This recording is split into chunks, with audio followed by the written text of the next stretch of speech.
Moving on now, we have our first prepared speaker session today. That's brought to you by our ambassadors for the regenerative tourism and our health and wellbeing communities on the platform. Ali Dragozet from Seagoing Green is our regenerative tourism ambassador. She's just back from ITB Berlin last week. And we're also joined by Shirley Gleeson from the Ecowellness Consulting and the Nadur Centre for Integrative Forest Therapy. Shirley is also a member of the IUCN WCPA Health and Wellbeing Specialist Group. And I'll hand over to Ali and Shirley now. Perfect. Thank you so much, Kieran. Can everyone hear me? Just a quick mic check. Yeah, perfect. Hi, everyone. I'm Ali Dragozet, and I'm the founder and CEO of Seagoing Green, and I am the ambassador for the regenerative tourism community here on the Connecting Nature Enterprise platform. And I'm really excited that our community is going first in this great event. I'm a marine and freshwater biologist who used to work in the tourism industry. I am now based in Amsterdam, running Seagoing Green. We're a sustainable tourism enterprise with a really big mission to alleviate the negative impacts of tourism on the environment. We do this by working with both the private and public sector, with the private sector really focusing on measuring and managing carbon footprints and implementing NBS solutions. And then with the public sector, really working with governments, making sustainable tourism destination and master plans. We work globally, but most of our work has been on small island developing states. Some top level trends that we're really seeing in NBS and tourism include coastal restoration. So a lot of mangrove and seagrass restoration as a great carbon sinks, but also aiding coastal resilience. And we're seeing that this is more and more funded through visitors and tourism associations, as well as protected area management and restoration. So both land and marine, looking at how we can make marine and land educational parks for tourism products as well. And citizen science projects. So really looking at voluntourism, visitors are really looking to also get involved in voluntourism, coral restoration, and community-based tourism. So with me today, I have an amazing NBS practitioner who can dive really deep into some practical examples of NBS solutions in tourism. So I'd like to introduce Ruth Spencer, the chair of the Marine Ecosystems Protected Area Trust, the MEPA Trust in Antigua and Barbuda. And Ruth, I'd like to pass it on to you to dive into some nature-based solutions that you're seeing in your work. Good night, everybody. I'm a local community representative, and I'm from the small island of Antigua and Barbuda. We have 100,000 inhabitants, and tourism is our engine of growth, contributing close to 75% to the GDP. Most of the hotels are foreign-owned. They have all-inclusive packages, and they're built very close to the sands. They feel the tourists need to be on the beaches, and many times the setback, which is 80 feet from the coast, is not followed. This pattern, in that process, many mangroves and ecosystems are destroyed because they thrive along the coastline. This pattern of growth and development is not sustainable. Our local people, they may hear the terms EBA, ecosystem-based adaptation, nature-based solutions, net zero, but those don't flag with them. They know those wetlands and mangroves sustain them. It provides their livelihoods, fishing, they have cultural and historical value. And when our tourists come to the island, this is what they enjoy as they go to the island, as they go on marine tours. These ecosystems provide natural breezes, ventilation for health and wellness. They dive, they snorkel, enjoying the ecosystems. But the problem is that the hotels have done some aspects that cause the tourism not to be sustainable. For example, there's a lot of waste generated, lots and lots of waste. And where does it go? Into a landfill? In addition, Antigua is the third highest country in the world with a waste per capita ratio 10 times the European average. But the local communities know the value of the ecosystems. And they are very proactive.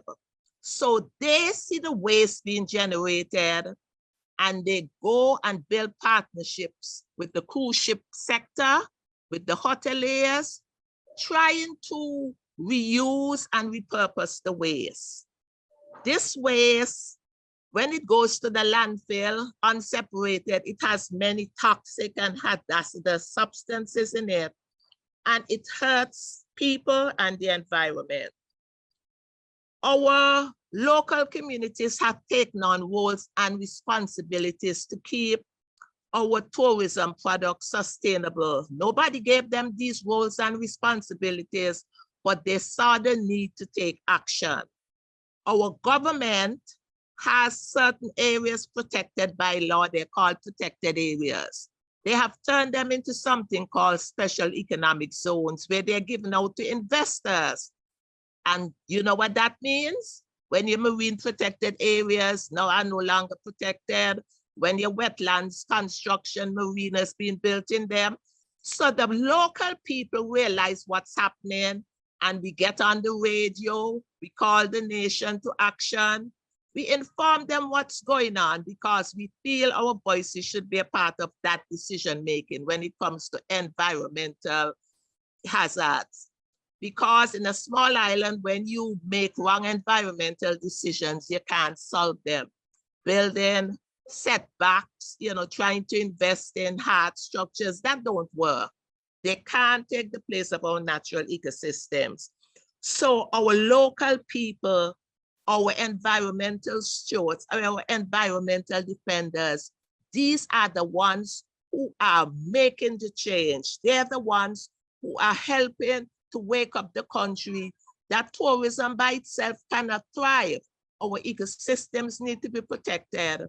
And this way, we have built partnerships with the various companies, hotels, cruise ships that are generating the waste, and we are repurposing it. The wetlands, the ecosystems provide so much for the people. Even during times of hurricanes and storms, the fishermen put their boats in it. We are small islands, and these ecosystems are our first line of defense. And it's important to know the value of these systems, to protect them, to conserve them. And I'm happy to be working with this dynamic group of local communities. We have ratified the Escazú Agreement, which says we have a voice in decision making. So we advocate, we push, we open our mouths whenever we see harm being done to the environment. And our work is being significantly recognized. And even at the global level now, we are contributing case studies and other knowledge management products where we are sharing what it takes to be a real local community in a small island. I believe my 5 minutes is up, so I will stop at this point. Thank you. Thank you so much, Ruth. I think you really highlighted some opportunities through coastal resilience, through mangrove restoration and conservation that you were mentioning, and how communities really understand the worth because they've been using these ecosystems for many generations, but also the challenges that comes with tourism development, especially on islands like Antigua, which it does contribute to a lot of the GDP. We know that 5 minutes really isn't enough to dive deep into this, but we will be hosting a longer event in the coming months. So please keep an eye out on the events page of our regenerative tourism community. And now I will pass it off to Shirley. Thank you so much. Many thanks, Ali and Ruth, for speaking there. I'm Shirley Gleeson, the Community Ambassador for Health and Wellbeing for the Nature-Based Enterprise platform. So I am joined with Anna Maria Palsdottir, which I'm going to introduce in a second. So we're delighted to have Anna Maria here from Sweden. But just in terms of myself introducing the key trends, I mean, Ecowellness, we design, deliver and evaluate nature-based interventions for positive health and wellbeing. And some of the key trends that we're seeing really aligns with the nature is good medicine call to action paper from the IUCN WCPA, which I can post a link to that after the talk, but some of the high-level trends are really, you know, in relation to the fact that ecosystems health, nature health and well-being and climate change are inextricably linked. You know, we can't have healthy people on a sick planet, so we have to look at the interconnection between both. We know that since COVID-19, there really has been significant impact in terms of people's physical and mental health and well-being, with a lot of illness, and that health systems, the current health systems are under significant pressure. And we know that the most vulnerable people in society has been impacted. So we know that there's major potential for innovative nature-based and health and well-being interventions and nature-based health services to address some of these needs. And then finally, parks, protected and conservation areas such as green and blue spaces are really suitable environments, you know, for some of these practices. And what we need is the community sector, the health and the environmental sector really working together. So now I'm just going to introduce Anna Maria, who'll have 5 minutes. And Anna Maria, I might just raise my hand on the computer when you see it, so you'll know in terms of the 5 minutes. And Anna Maria is an associate professor in environmental psychology of landscape architecture at the Department of People and Society at the Swedish University of Agricultural Science. She works with conceptual development and scientific evaluations of nature-based and nature-supported interventions conducted in various outdoor environments for different targeted groups. She also researches the content and design of health-promoting outdoor environments, evidence-based health design, and focuses on how we can shape and build sustainable places for health and well-being. So I hand it over to you, Anna Marie. Thank you very much, Shirley, and thank you everyone to invite me to this so exciting event. Well, we will talk about trends and what's happening. I think after the COVID, it really hit it off by people wanting to be outdoors after being locked up.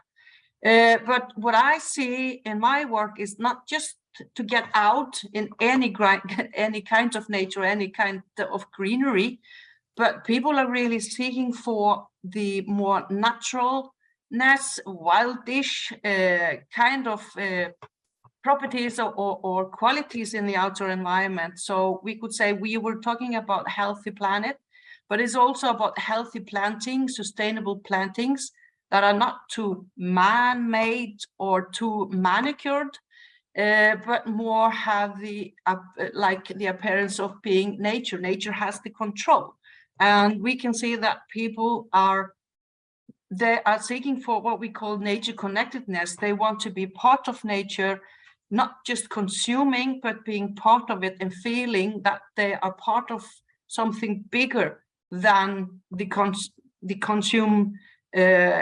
being a consumer and having everything delivered, but also to give back and feeling that we are kind of one thing. So I think it's really good what you say here, healthy planet, and then we can have healthy people and well-being.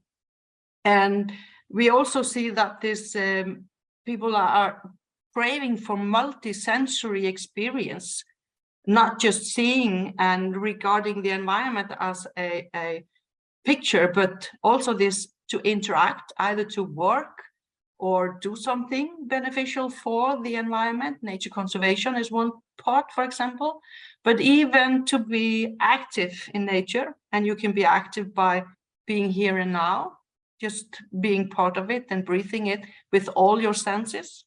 And also to, kind of having this interaction. We think about it in the terms of ecosystem and all the animals that are in this ecosystem as well, everything from the ants and butterflies to larger animals.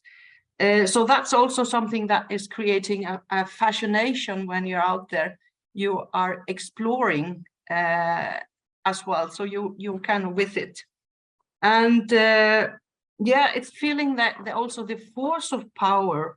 I mean, I come from Iceland, I can see tourists really sucking up to these waterfalls and geysers and volcanoes in a safe distance, of course. But this is also the eco to find the power of nature and not being the one in power because we consume, we control, but also this is kind of this interaction and connection. So get contact and get connected.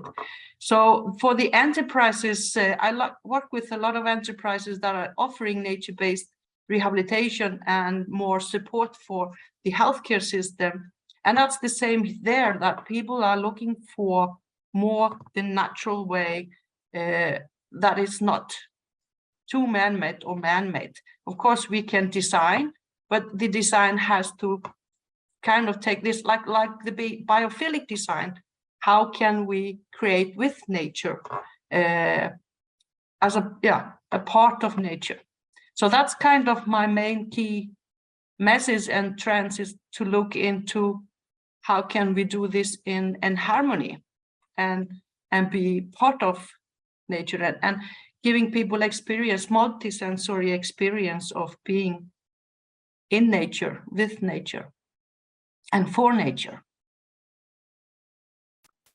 Great. Thank you so much, Anna Maria. And it's great to hear, just in terms of, different places in nature have different maybe restorative benefits, and the importance for that kind of multi-sensorial nature immersive experience, really around kind of soundscape and smellscape as well. And the importance of nature connection and nature connectedness really to, underpin, design and nature-based intervention programs as well. So thank you so much for that, Anna Maria, and thank you to Ali and Ruth also. So I'll just pass on to Kieran for the next speakers. Thank you very much, everybody. Just to point out, we will have another poll question appearing on your screens right now in relation to health and well-being. And thanks to Ruth and to Anna Maria for speaking, and to our ambassadors, Shirley and Ali. Ruth will hopefully be back to us in the coming weeks and months to speak more in depth. And also Shirley and myself will be looking to arrange another health and well-being talk May 17th with Nevin Harper. So that's up on our events page now, if anybody would like to check that out.